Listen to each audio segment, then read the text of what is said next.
ये मनुष्य जीवन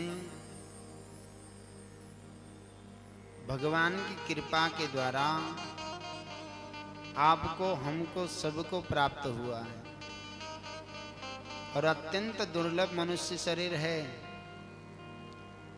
दुर्लभ के साथ क्षणभंगुर है और क्षणभंगुरता के साथ में अत्यंत सुदुर्लभ है।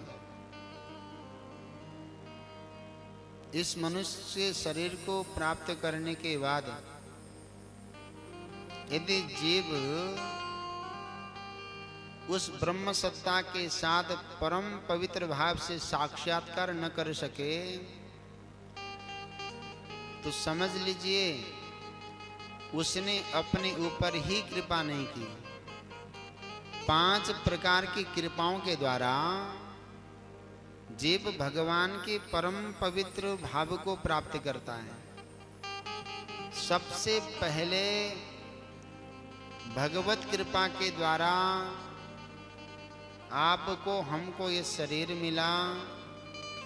अपने पूर्वजों के परम पवित्र संस्कार के महती कृपा के द्वारा ये हमारा मन श्रद्धावान बना। उसके बाद गुरु की कृपा के द्वारा अज्ञान से ज्ञान की ओर जाने वाले परम पवित्र भाव को हमने पकड़ा। उसके बाद चतुर्थ कृपा शास्त्र कृपा है। जिस जीव को, जिस प्राणी को, जिस मनुष्य को भगवत कृपा, गुरु कृपा, शास्त्र कृपा और अपने पूर्वजों की कृपा का दिव्य भाव प्राप्त हो गया, इन चारों की कृपा को प्राप्त करने के बाद में भी यदि मनुष्य स्वयं के ऊपर कृपा न करे तो ये चारों निष्फल है। महाराज, स्वात्म कृपा सर्वोपरि है। मनुष्य को पल पल, प्रत्येक क्षण, प्रत्येक श्वास के लिए सावधान होना चाहिए। प्रतिश्वासे सविश्वासम शिवम स्मर दिने दिने, पुनः श्वासे न विश्वासम पुनरायाति वा नवा। प्रत्येक श्वास में विश्वास के साथ भगवान नाम का, प्रणव का, शिव का, राम का,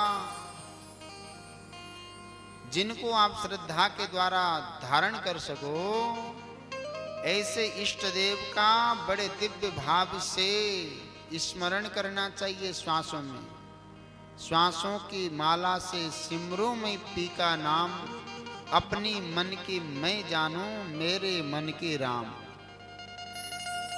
इस श्वासों के माध्यम से विश्वास के साथ अपने इष्ट का नाम स्मरण होना चाहिए, क्योंकि इन श्वासों का कोई भरोसा है ही नहीं।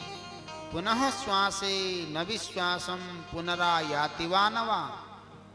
एक पल का, एक क्षण का कोई भरोसा है ही नहीं। न जाने कब ये श्वास आपको, हमको कहां पर, किस जगह पर, किस परिस्थिति में छोड़ के चला जाए, कोई नहीं जानता महाराज। इसलिए सदैव सावधान होकर मनुष्य को अपने ऊपर ही कृपा करनी चाहिए। आप हम सब इसी परम पवित्र कृपा के द्वारा श्री शैव भागवत, श्री शिव महापुराण की दिव्य कथा का श्रवण कर रहे हैं।